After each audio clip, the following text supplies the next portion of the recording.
El Tribunal Electoral del Poder Judicial de la Federación presenta Ecos de los informes de actividades 2022-2023 de las salas regionales del Tribunal Electoral del Poder Judicial de la Federación. Ecos. Entrevista al magistrado Alejandro David Abante Juárez, presidente de la Sala Regional Toluca del Tribunal Electoral del Poder Judicial de la Federación, Quinta Circunscripción. ¿Qué tal? ¿Cómo te va? Muchas gracias por acompañarnos nuevamente en esta serie que hemos llamado o denominado, como quieras, ECO. ¿Eco de qué o ecos de qué? Acerca de los informes de labores de las salas regionales del Tribunal Electoral del Poder Judicial de la Federación. Son 5 salas regionales más la sala especializada. Y en esta ocasión vamos a tener el gusto de platicar con el presidente de la Sala Toluca, Quinta Circunscripción, con el magistrado Alejandro David Abante Juárez. Bueno, pues nos da mucho gusto saludarlo, magistrado. ¿Qué tal, Carlos? ¿Cómo estás? Un saludo muy afectuoso a ti y a todo tu auditorio. Muchas gracias. Magistrado, pues se trata de la quinta circunscripción de 5, que son cinco divisiones o el país está dividido en 5 partes con el objetivo de tenerlo mejor administrado, por así decirlo, electoralmente, según lo que ustedes nos han explicado. La quinta circunscripción, magistrado, ¿qué estados abarca? La quinta circunscripción tiene sede en el Estado de México. Nosotros estamos ubicados en la ciudad de Toluca, y la quinta circunscripción pues ubica el propio Estado de México, el Estado de Colima, el Estado de Michoacán y recientemente el Estado de Querétaro. Hasta el año pasado, Hidalgo formaba parte de esta quinta circunscripción, pero a partir de un acuerdo de línea del año pasado, se tomó la determinación de que ese estado pasara a la cuarta circunscripción, y ahora nosotros conocemos los asuntos provenientes de Querétaro. Así es, de que es Colima, Estado de México, Michoacán y Querétaro. Así es, Carlos. En la quinta circunscripción, pues hay muchísima gente. ¿Es la más numerosa del país, magistrado? Fíjate que precisamente está dividido la lista nominal. Esa es la razón por la cual la quinta circunscripción tiene esos estados. La lista nominal está dividida en 5 proporciones iguales para que propiamente a cada una de las salas regionales nos corresponda la misma cantidad de distritos electorales federales. Y a partir de ello, te podría decir que poblacionalmente es prácticamente una calca todas las 5 salas regionales, a pesar de que tengamos una mayor cantidad de entidades federativas. Por ejemplo, Sala Guadalajara o Sala Jalapa tienen una mayor cantidad de entidades federativas, pero poblacionalmente es la misma. O sea que el Estado de México, que pudiera pensarse, es de los más grandes o tal vez el más numeroso en cuanto a ciudadanía, pues no influye para que esta circunscripción, la quinta, sea la más grande y por lo tanto en algunos aspectos tal vez compleja.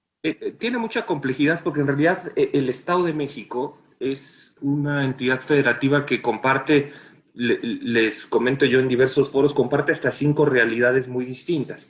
En algunos momentos pudiera pensarse que son casi hasta como 5 entidades federativas diferentes, pero poblacionalmente, si bien es cierto, tenemos el tercer municipio más grande en cuanto a población en el país, que es el caso de Ecatepec de Morelos, pues ciertamente al estar distribuido estas 5 circunscripciones poblacionalmente equitativamente entre todas las circunscripciones, pues en realidad por eso nosotros nada más tenemos 4 entidades federativas, cuando por ejemplo Guadalajara o Jalapa tienen hasta 8.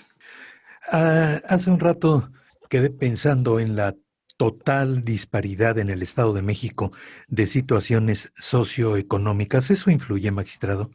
Sin duda. A ver, el Estado de México tiene la característica de tener, te decía yo, 5 realidades muy distintas. Es muy distinta la parte de la zona conurbada con el nororiente de la Ciudad de México, la zona de Nezahualcóyotl, Ecatepec, Cuautitlán. Eso tiene una lógica de funcionamiento muy distinta al corredor que se encuentra exclusivamente en el norte de la Ciudad de México. Todos esos municipios tienen funcionamientos distintos, pero además es muy diferente a lo que se encuentra al poniente, que es el caso particular, bueno, de Lerma, Ocoyoacac, Toluca, Sinacantepec, el propio Metepec, y muy distinta de lo que se encuentra en la parte sur del estado, que es pues, propiamente todo lo que son los municipios que colindan ya con el estado de Morelos. Entonces, en realidad la diversidad, tanto cultural como económica y también política, porque los grupos políticos también tienen naturalezas y manejos muy diferentes, pues van influyendo. Y si a esto le sumamos una quinta realidad, que son las comunidades indígenas, que en muchas ocasiones están dentro de los propios ayuntamientos y tienen su propia forma de organización y participan en la vida política del país también, pues a partir de su identidad cultural, cuestión que requiere ser eminentemente protegida y salvaguardada. Sí, es un verdadero mosaico, ¿verdad, magistrado? Así es. Ahora, electoralmente, me refiero para ciertas, y vamos a entrecomillar muy significativamente o muy puntualmente, para la sala, todo este mosaico, pues debe ser una influencia, o debe ser algo que está para resolver, pues tomándose en cuenta, siempre debe tomarse en cuenta, ¿no? La verdad es que tenemos la fortuna de que tenemos abogadas y abogados muy capaces y muy vinculados con lo que es esta multiculturalidad y pluriculturalidad que existe en nuestra circunscripción, porque aunado al Estado de México, pues por supuesto también Michoacán tiene toda una realidad política, cultural y jurídica impresionante. Entonces, en realidad, por ejemplo, el Estado de Michoacán, recientemente el Congreso modificó la ley para efecto de que el Tribunal Electoral del Estado, por ejemplo, conociera de controversias sobre manejo de recursos de forma directa por los ayuntamientos o por las comunidades. Entonces, esta circunstancia también revela que en el tema, por ejemplo, de cuestiones o aspectos indígenas, pues el Estado de Michoacán también tiene su complejidad. Lo más relevante es que pues en la sala hacemos ejercicios estadísticos, realizamos algunos análisis de cómo han sido las proyecciones de resultados en los procesos electorales anteriores, pero te diré que eso nos sirve como para entender cuál es la dinámica, por ejemplo, para conocer cuál ha sido la constante en cuanto a participación o abstencionismo. Pero cada proceso electoral, la verdad es que nos sorprende muchísimo por la capacidad que tiene la y el votante mexicano de realizar incluso un voto diferenciado. Pues la sala Toluca, y ya no solamente me voy a referir a la sala Toluca, sino en general, pero el Estado de México, por ejemplo, tuvo elecciones para gubernatura hace poco, magistrado, y ahora nuevamente esto no implica cierta inquietud. Sí, ciertamente el Estado de México es de las pocas entidades federativas que conservan un escenario no estandarizado, no homologado de sus elecciones. Prácticamente la mayoría de las entidades federativas renuevan al titular o a la titular del Poder Ejecutivo al mismo tiempo que al Congreso y los ayuntamientos. Y esto hace que el proceso electoral, bueno, tenga incidencia en varios temas. Se puede ver de un solo golpe toda la cuestión relacionada con fiscalización, la cuestión de conservación de registro de los partidos políticos, en fin. Pero el Estado de México está desfasado, tiene este proceso electoral de manera previa a la elección de ayuntamientos y de diputados y diputadas con un año de diferencia. Entonces, sí, propiamente, este mismo escenario cada 6 años pues se vive, en el año pasado lo vivimos en 17 y 18, luego tuvimos el proceso electoral de 21, que fue exclusivo para la renovación de los ayuntamientos y diputados, y ahora otra vez en 23 y 24 se presenta este mismo fenómeno en cuanto a la elección de la gubernatura. Entonces, la verdad es que tiene mucha relevancia o tiene mucha trascendencia este diseño, y cada una de las entidades federativas tiene esta libertad de configuración, no solo a partir de lo que ha señalado la propia Corte, sino porque es propiamente una decisión de una entidad soberana, el cómo organizar sus elecciones. Y por ello es que en este escenario nos encontramos. Lo que sí es que han habido esfuerzos en otras entidades federativas para homologar los calendarios.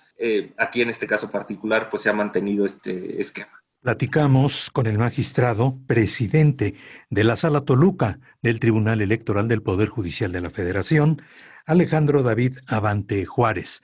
Y el motivo de la plática, el motivo de la charla, es que más o menos por este tiempo, finales de febrero, principios de marzo, es cuando las 5 salas más la especializada presentan sus informes de labores, en este caso de 2023. Hablando precisamente ya de la cuestión de su informe, magistrado, ¿cómo percibe entonces la quinta circunscripción el comportamiento de la ciudadanía en general? Y bueno, pues, ¿cuáles son los principales retos a cubrir? La verdad es que la rendición del informe, el cual todas y todos quienes nos escuchan lo pueden consultar a través de la plataforma de YouTube, la verdad es que en la sala estamos muy contentos, muy satisfechos con el trabajo que se realizó por parte de las 91 mujeres y hombres que conformamos la sala regional.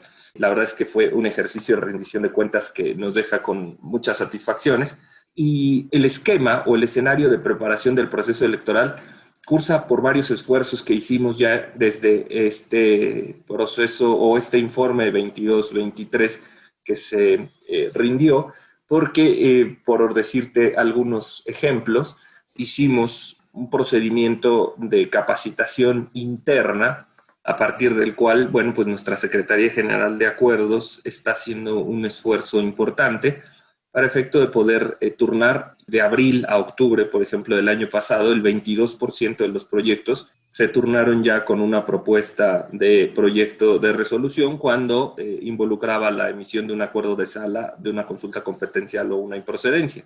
Obviamente esto se somete a consideración ya de las ponencias. Las ponencias revisan esta propuesta que trae la Secretaría General y eventualmente se hacen los ajustes y los cambios que son necesarios para efecto de que ya salgan. Pero esto nos ha ayudado a preparar a todo el personal jurídico y no jurídico de la Secretaría General para efecto de ir conociendo o ir haciendo lo que en la industria del talento humano le dicen el upskilling, y de generar nuevas habilidades, explotar mejor los talentos y estar preparados para eventualmente en una carga extraordinaria de trabajo, pues recibir una gran cantidad de medios de impugnación y ellos puedan y ellas puedan ayudarnos a realizar algunas tareas en cuanto a proyectar.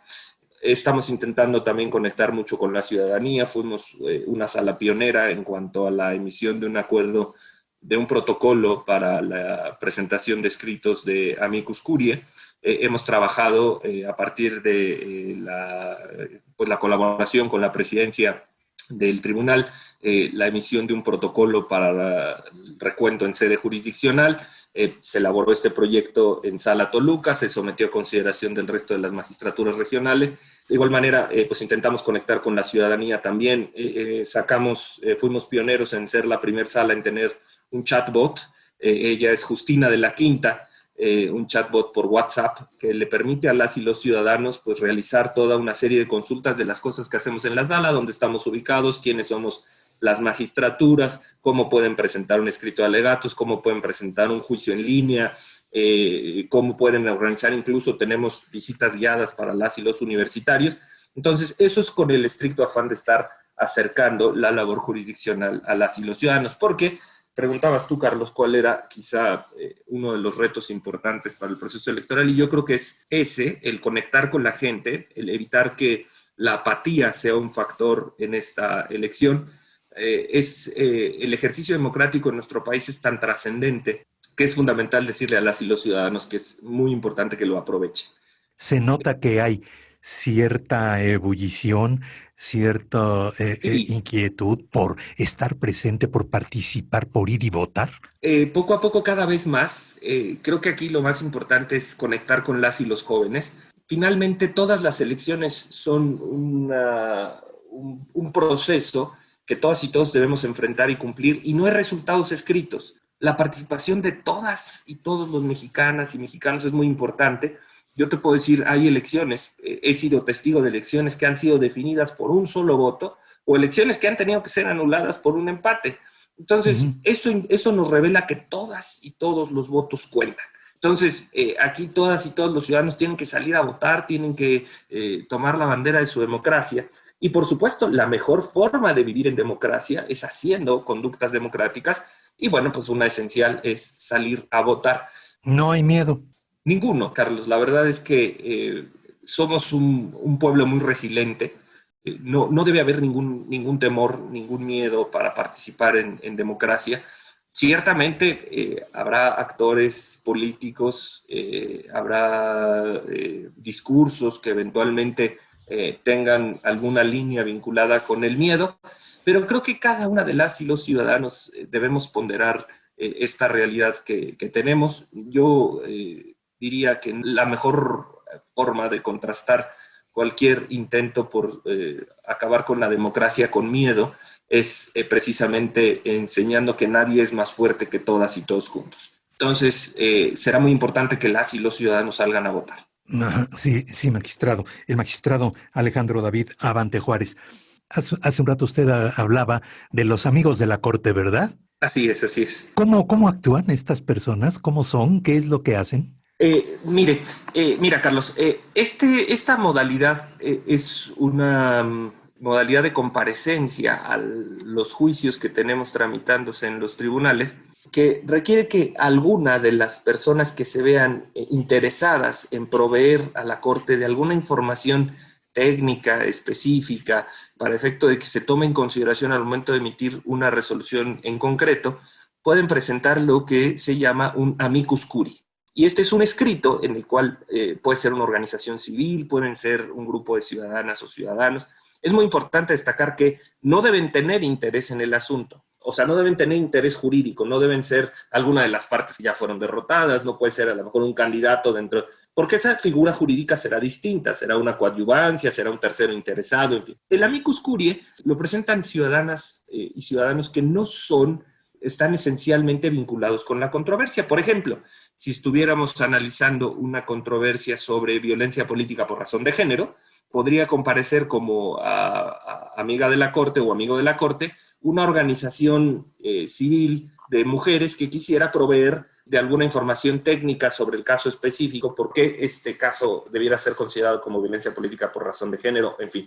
Si estuviéramos analizando, por ejemplo, un caso de personas con discapacidad, bueno, pues podría acudir a alguna organización de la sociedad civil a efecto de presentar una información técnica o científica incluso que pudiera servir a la Corte para resolver.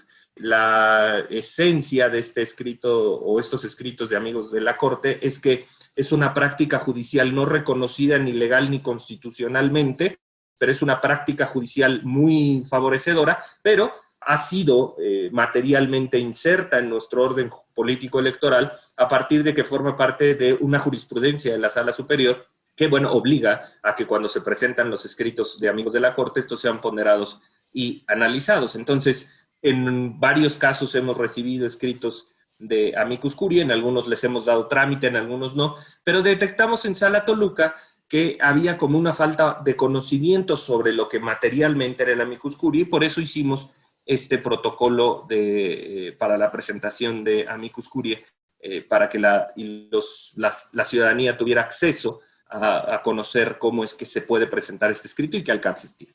Magistrado, pues el tiempo, ya usted cómo es, algo que quiera agregar, algo que le quiera decir a la gente, algo que quiera en este momento expresarlo y decir y reiterar o subrayar. Muchas gracias, Carlos. Pues esencialmente agradecer su confianza, reiterarles que de frente a la historia no vamos a defraudarles.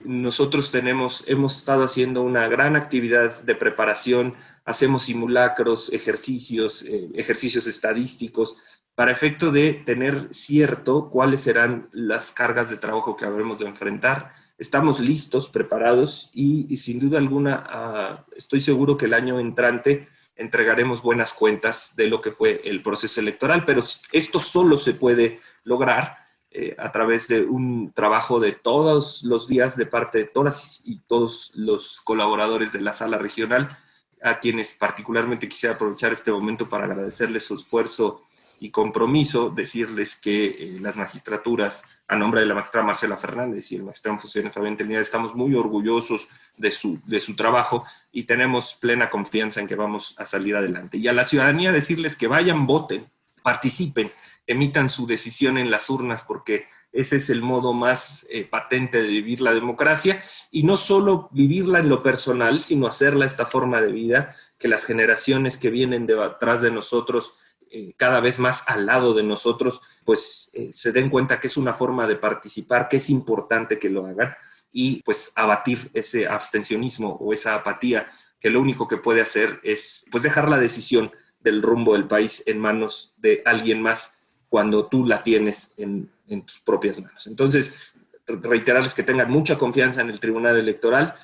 Nosotros somos guardianes de la constitucionalidad y legalidad de los actos en materia electoral, y llevamos muchos años estudiando y preparándonos para esto. Magistrado, muchas gracias por sus palabras. Carlos, al contrario, gracias por la entrevista, y te reitero un saludo a ti y a tu auditorio. Muchas gracias. Nosotros también saludamos a todas, a todos allá en la sala Toluca, quinta circunscripción del Tribunal Electoral del Poder Judicial de la Federación. Desde luego, saludamos con mucho aprecio a la magistrada Marcela Elena Fernández Domínguez y al magistrado en funciones Fabián Trinidad Jiménez. Gracias, gracias y hasta la próxima. El Tribunal Electoral del Poder Judicial de la Federación presentó Ecos de los informes de actividades 2022-2023 de las salas regionales del Tribunal Electoral del Poder Judicial de la Federación. Ecos. Hasta la próxima. Tribunal Electoral del Poder Judicial de la Federación. Tu tribunal.